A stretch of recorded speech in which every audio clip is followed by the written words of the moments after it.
start over the first question, which is that there's a rectangle given and there's states given. What are the process X, Y, and Z? Can anyone tell me what X is quickly?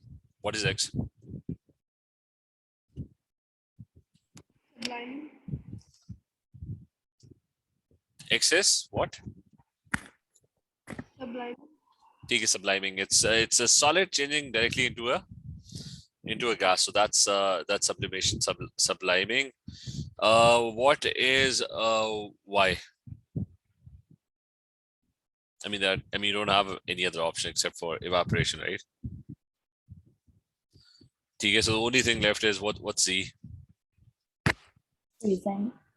Okay, so the Z is freezing. A liquid is changing into a solid. So that's freezing, and the answer would be D in this case. Next one. Which piece of apparatus is used to measure 25 cm cube of aqueous NaOH? So which one would you use for 25 cm cube? And there's only one measurement device. The other three are not measurement devices. Which one of them is a measurement device? And specifically for 25 cm cubes. This one is going to be C. No, not C. Remember, D is the only one that's known as a pipette. It's a very accurate device. So very accurate, but the problem with this is that it's slow. What happens is that it's got a suction device at the back, and the liquids, they get sucked up into this pipette, and only usually has just one mark, which is 25 cm cube. That's it. And you can fill it up. Just like you pull a liquid up a straw, in the same way, it's like a dropper. You pull it up, it fills up till this mark 25 cm cube. This is what a pipette would generally look like. I can show you a pipette. One second, let me.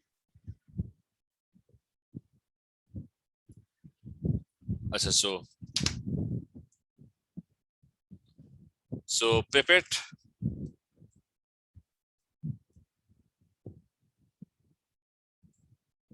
Is going to be, it's not a dropper, it's more like this device over here.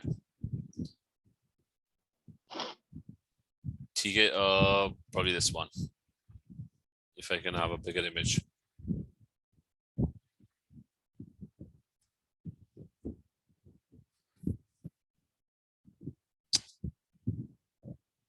So that's fine enough. This is what a pipette looks like. It only has one mark, and it's got a pipette filler at the end. And it's the problem with this is that it's slow. It's very accurate. Two problems actually. It's got no other readings, so you can't measure anything else apart from 25 cm cube. That's usually the mark, and it's got no other graduation, so you can't measure any other volume. Like if you want to measure 10 cm cube, then you would have to order another pipette which has the 10 cm cube mark. The other thing about this is that it's slow. If you want to release the liquid, the water comes out drop by drop. It comes out very, very slowly. So that's also one of the drawbacks of using a pipette. So that's a pipette. Remember, a beaker is not a measurement device. You've got a beaker, and this one is a conical flask or simply a flask. Now remember, these two are not used for measurements, although they do have graduations on them, but those graduations are not for measuring things. It's just to give you an idea, like how much, a rough idea, like how much liquid is present. But it's not a measurement device. Instead, these two are actually used as containers for reactions. This one is a better container, conical flask, because it's got a thin opening. Things don't fall out of it. There's not going to be a lot of spillage. I can write down why this is better, because there's going to be less spillage, and there's going to be easy gas collection as well, because it's got a small opening. You can easily stopper it. You can't really do that with a beaker because you can't stopper it. It's got a wide opening. And the first one is simply a dropper. It's like you it's like an eyedropper or something like that. You just want to fill it up, press the back of this, and some liquid gets sucked up into this, and then you can sort of press it back again, it will fall out. Next one is, which process is used to produce drinking water from seawater? So what is the process? You've got seawater. Seawater has a lot of salt. It's basically salt plus water.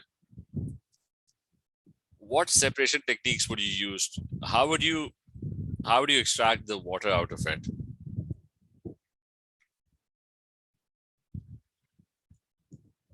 Anyone, what's the answer to this? Distillation, I think. Okay, that's going to be distillation. What you're going to do is, okay, you're going to evaporate the water, so all the water molecules will evaporate, and then you'll pass them through a condenser, and they'll condense. The salt has usually has a high melting point and boiling point, so they don't evaporate. As the next one, you've got an atom over here, and the diagram shows the electronic structure of a particle with a nucleon number of 40. So it's got a nucleon number of 40. The table shows a suggestion that 3 students, 1, 2, and 3 made to identify the particles. He said that it's AR, it's Cl, it's calcium. Which students are correct? Now, the only thing that you can see over here is the number of electrons. Like if you count the number of electrons, it's got how many electrons? 2, 8, and 8. So that's going to be what? 18. Okay, so it's going to have 18 electrons. So you're looking for, as in now, you can't really depend a lot on the nucleon number because neutrons can vary, which is why you have isotopes. So you can't really rely a lot on this number. I mean, this number can change. It can change from atom to atom, and within atoms you can have isotopes. So the nucleon number varies a lot. So I've got AR, Cl, and calcium. AR is, I mean, in the periodic table, if I open the periodic table quickly, it's AR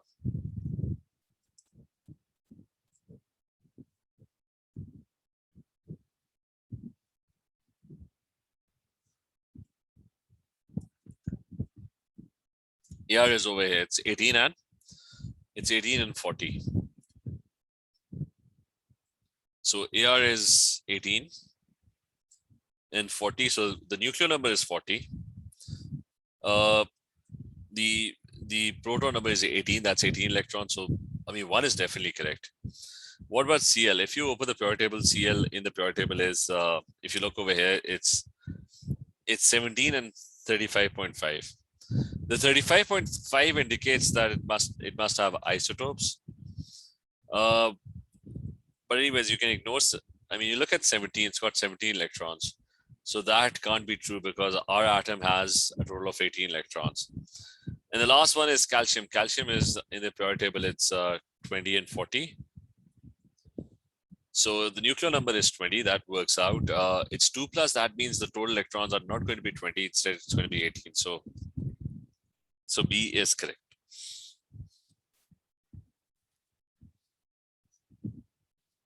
I'll check. Okay. So it's going to be 1 and 3. The group 1 elements form an ionic bond with group 7 elements, fluorine. Which 2 ions are produced? So what is the charge on group 1 and what is the charge on group 7? Okay, first tell me, I mean, they've already told you that it's an ionic bond, so it's going to have ions. So can anyone quickly tell me what are the charges on group 1 and group 7? Like sodium is group 1 and fluorine is group 7. So which one is the correct one out of these 3, 4?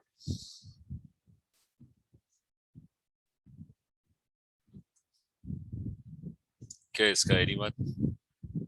Zainab, Saneem, Hamza? B. Okay, so it's going to be B. Next is you've got 2 electronic structures. This is group 1. How did I figure out it's group 1? Because it's got 1 valence electrons. And this one is group 7. How did I figure out that it's group 7? That's got 7 valence electrons. So So again, it's group 1 and group 7. So what type of bonding would that be? It's a metal and a non-metal. So क्या होगा? Ionic or covalent? Ionic.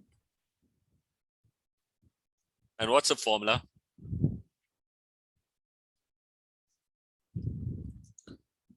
PQ. You get PQ because this is going to lose one electron. I mean, that electron is gone. It's going to get a +1 charge. And this over here is going to gain one electron to complete its outer shell. So that's going to gain one electron and it's going to get a charge of -1. So it's just going to be PQ. So it's going to be A. Option A would be correct. The next one is graphite is a macromolecule. Which statements are correct? So graphite is like this. Carbon has two allotropes. One is diamond, the other one is graphite. Carbon is in group 4. Usually it makes 4 bonds. But in graphite, what it does is that instead it makes 3 bonds with 3 other carbon atoms. And then that carbon atom makes 3 bonds with 3 other carbon atoms.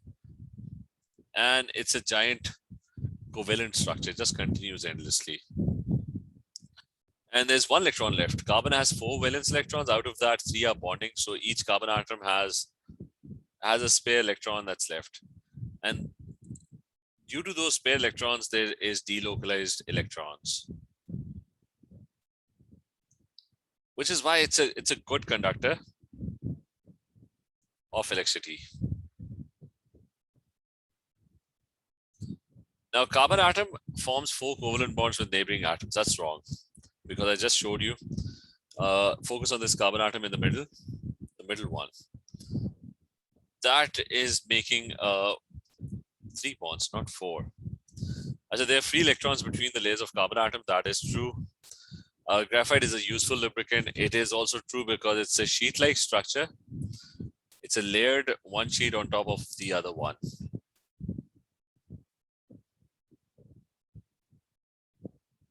So they can easily slip. It's used as a lubricant.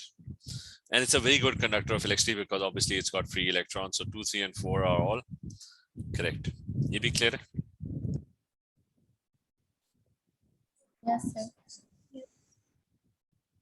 The next one is, which statement of aluminum oxide is correct? Now, aluminum oxide has this formula that for every, what the formula suggests is that for every 2 aluminiums, there are 3 oxygens, right? So he's saying aluminum atoms combined with oxygen atoms. So 2 grams, how many moles is that? He's saying 2 grams of this and atoms, oxygen atoms. Now remember, he's using the word atom, so we have to count the number of atoms. How do you find moles? You mass divided by AR, which in this case would be 27, and 3 divided by the AR of oxygen, which is 16. Can anyone tell me what do you get for this?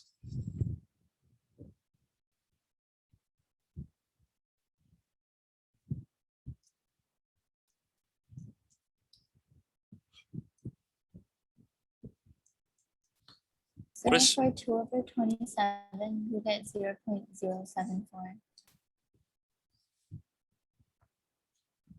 What about the other one, next one?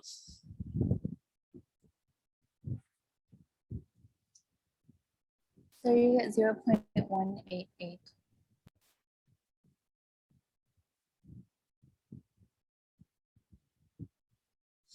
So anyway, so the thing is that according to the equation, the ratio must be 2:3, which I think it's not.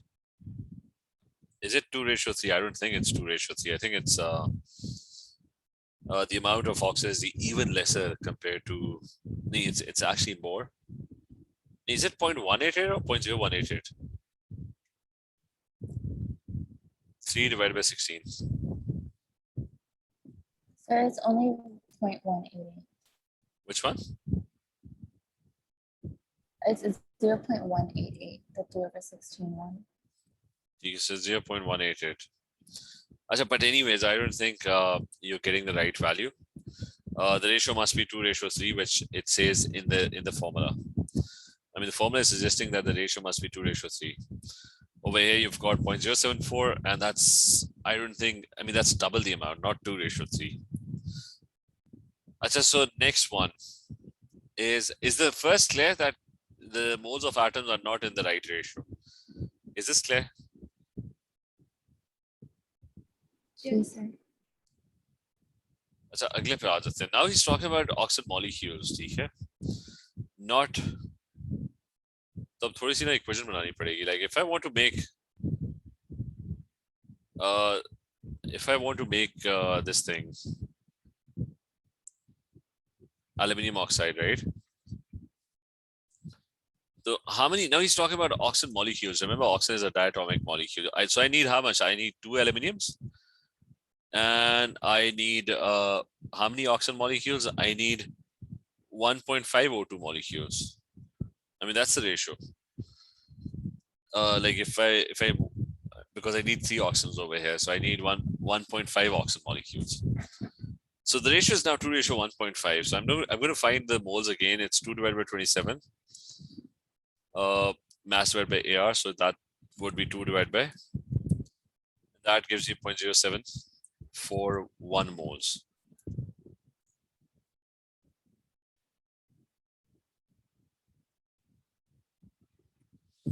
And the moles of O2 would be 3 grams divided by, now it's O2, so it's 32. So we're counting the molecules of O2 now.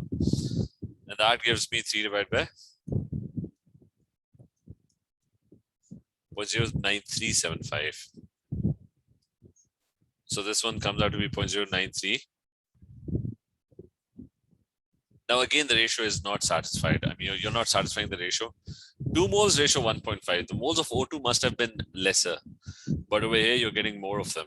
Is this clear? Sorry, can you repeat why you got 1.5? I mean, because he was saying that now you're supposed to find the molecules of O2, right? Now, what is Al2O3 made up of? It's made up of 2 aluminiums.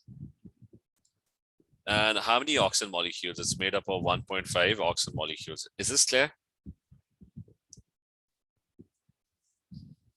Ji sir. पिछले case में ना he was talking about atoms. तो पिछले case में 2:3 था क्योंकि he was saying कि उनका वो oxygen atoms निकालो कितने होंगे ना, so it's going to be 2:3 in the last case. But now he's talking about molecules. A molecule already of oxygen already has 2 oxygens. तो 1.5 O2 आ रहा होगा, ठीक है? ये clear है? अच्छा, so the second option is not correct. अच्छा, formula mass उसकी 102 है. Is that true? Al2O3. Is this 102 or not? 27 times 2 and oxygen is 16 times 3. क्या बना है हमारा? जी sir, it's 102. So that is correct. So dilute sulfuric acid is electrolyzed using carbon electrodes, which row shows the product formed at each electrode. So I'm going to quickly do electrolysis of sulfuric acid. Remember, he's talking about sulfuric acid. So we can. Saneem, your 1.5 O2 wala clear hai? Yes sir. Achha, so although we haven't done electrolysis in class, like it's not that difficult. So I've got oxygen atom, or so that's 1 second.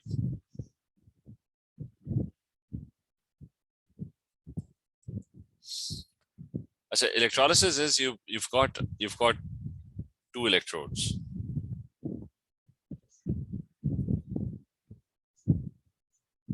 So you've got this. So you've got these 2 electrodes, and they'll be connected together via a wire to a battery. So they are battery terminals, and this is connected to a big terminal and a small terminal. One of them is positive and the other one is negative. The negative terminal, it sends electrons all day until it gets used up. It continuously sends electrons. The positive terminal removes electrons. It takes away or eats up electrons, and the electrons are going, and what's left is going to be positive charge. So sulfuric acid, the first thing is you've got a solution, and the solution has, so your solution has some ions in it, sulfuric acid. तो पहले तो कोई बताए कि what's present in sulfuric acid? Which two ions make up sulfuric acid? And it's aqueous as well. Can you tell me what are the two ions in sulfuric acid? H4 and SO4 2 minus. So it's basically SO4 2 minus, and H is +1. Plus there are two, always remember there are going to be two ions from the water as well. You'll have H +1 and OH -1, okay?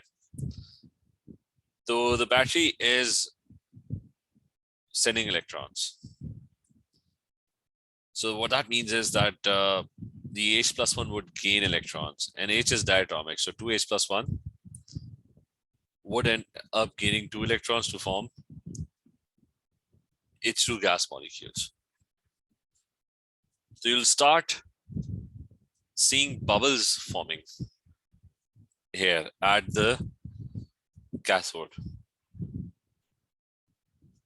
You get tiny bubbles would form. So here's what's happening. You had H +1 ions. The H +1 ions, the positive ions are going to be attracted to the negative cathode. The negative side is known as the cathode.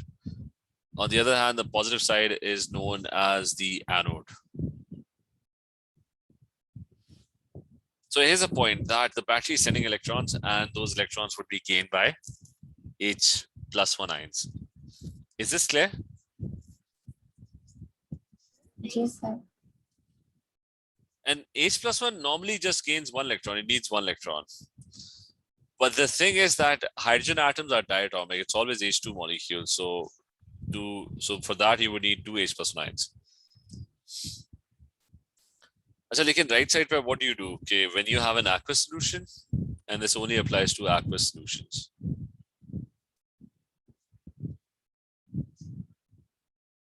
Okay, when you have an aqueous solution, either to koi issue nahi hai, because there's only H +1 ions over here. But if you've got multiple ions, then remember the reactivity series, that it's KNaCl.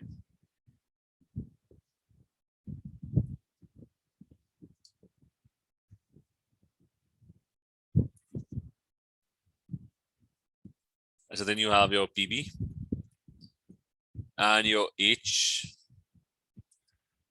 and Cu.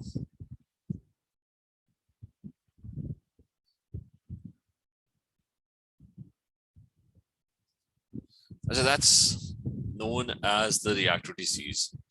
What happens is that when you move down the group along this series, then usually one thing happens, and that is that the bottom ones, they tend to gain electrons more. They've got a higher tendency to gain electrons. They always try to gain electrons. So over here, there is no issue because you just had H +1 ions. So the electrons were coming in, and the only thing that was present over there was our H +1 ions. As a दूसरी side के ऊपर भी there's a series. Now you've got two choices. Battery is going to take away electrons. You've got OH -1, you've got SO4 -2. So over here, there's going to be another series which is I -1, Br -1, OH -1, and then Cl -1, and then it's the rest of the ions. Okay, so you have got all these. You've got all these ions. और इसके अंदर भी होगा कि जो bottom पे है ना, ठीक है, right at the bottom, they are the ones that really like to lose electrons. तो यहाँ पे कौन lose करेगा? OH -1 or SO4 -2? Who's going to lose electrons?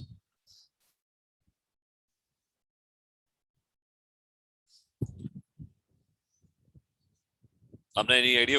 I mean, battery is pulling electrons, so who really likes to lose electrons? I mean, remember the rest of the ions are over here. I told you that the bottom one likes to lose electrons. The bottom one is the one that has a higher tendency to actually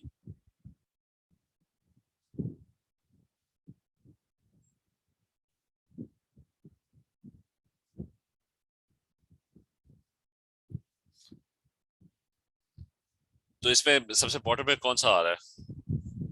That would be what? Hamza क्या होगा? OH or SO4 minus 2? I mean, remember SO4 minus 2 must be up. Yes, that's going to be OH. And you also have to remember the equation for OH, of OH losing electrons, and that is that it's 4OH minus 1. They end up losing electrons.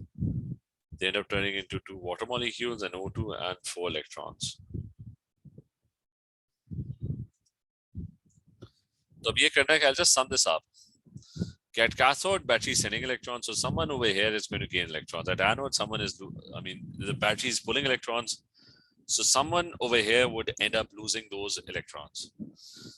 So issue ये है कि how do you decide who gains electrons? So अगर यहाँ पे multiple ions है, so remember they don't all gain electrons equally. The ones that are bottom of this reactivity are the ones that really like to gain electrons. Or इधर भी वही होगा. The negative ions will all get attracted to the positive ion, and someone out of them would lose electrons. Now, which one has the higher tendency to lose electrons? It's going to be OH. Clear है सारों को? जी sir.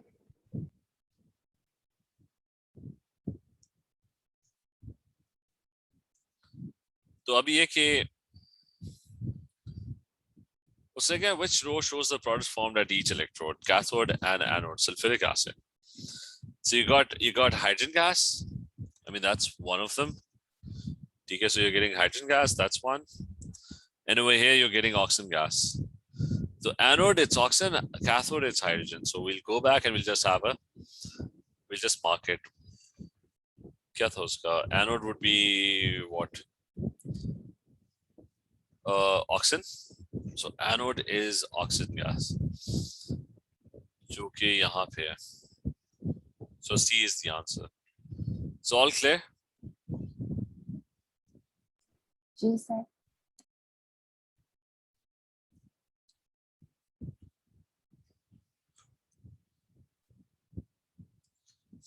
So which fuel does not rely on combustion to release energy? Now they're all forms of energy. Methane जो gas है ना, that's वो heater में जो gas आती है, ठीक है. Gasoline is your gas that is at petrol pumps, आपकी cars वगैरह के अंदर.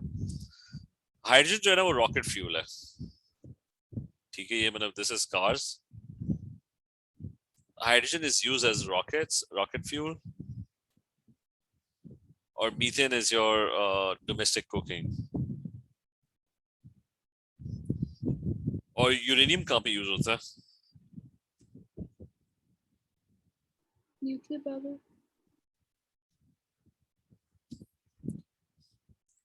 So uranium is nuclear power. So they're all forms of energy. Which one किसके अंदर combustion नहीं होती?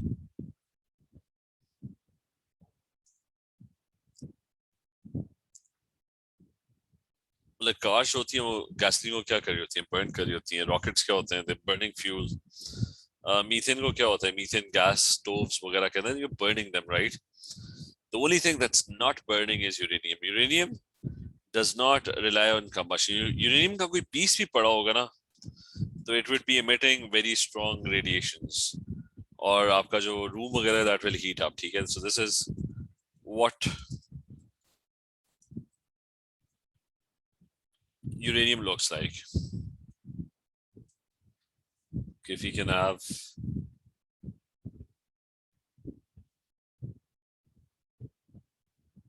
it's like a same image. Anyway, so it's a metallic substance and it emits very, very strong forms of radiations. So a lot of heat is created when uranium is being used. Clear baat? So that is not combustion, okay? That is just radioactivity. The energy produced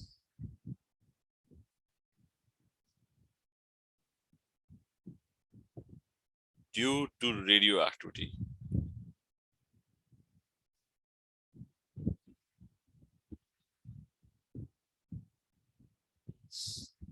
अच्छा ये अब वो reactants और products ठीक है पहले type of reactions. Reactants products have less energy. So are they losing energy or gaining energy? What's happening here?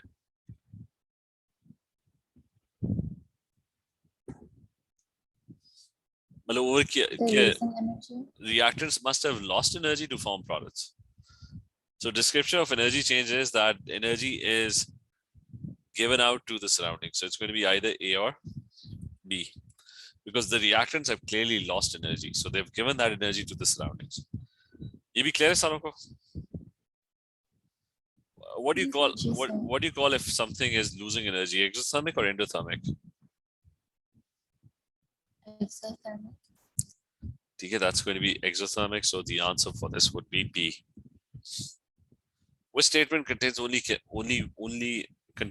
chemical changes? First one, what type of changes is this?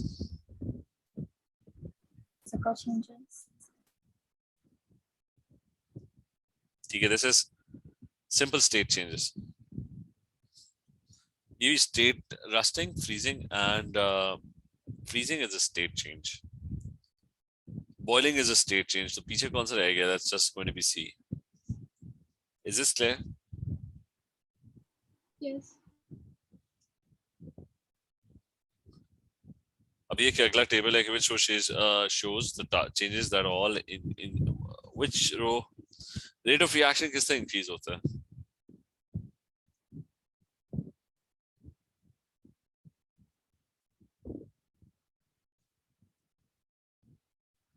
Concentration से क्या होता है? What happens when the solution is more concentrated? They'll have more frequent collisions. The particles would be like really close together, so they'll interact with each other a lot more. And this huh? D. As a concentration, temperature से भी increase होगा और particle size से भी. Particle size वाला उल्टा है वो देख लो कि उसका क्या लिखा था कि A small section should be used. हाँ For particle size, sir. नहीं part 4 जो ये था ना कि the rate of chemical reaction, right? Yes, sir. तो उसके अंदर है कि concentration दिया हुआ था, temperature भी दिया हुआ था और particle size के ऊपर mention कर रहा था कि अगर decrease करोगे तो reaction क्या होना चाहिए? Fast होना चाहिए, slow होना चाहिए? Fast. ठीक है, fast होना चाहिए. जितना powdered होगा ना Yes, sir. उतना fast होगा. So D is correct.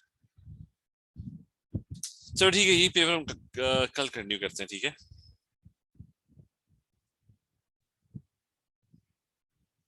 Okay, everyone, Allah Hafiz. Allah Hafiz.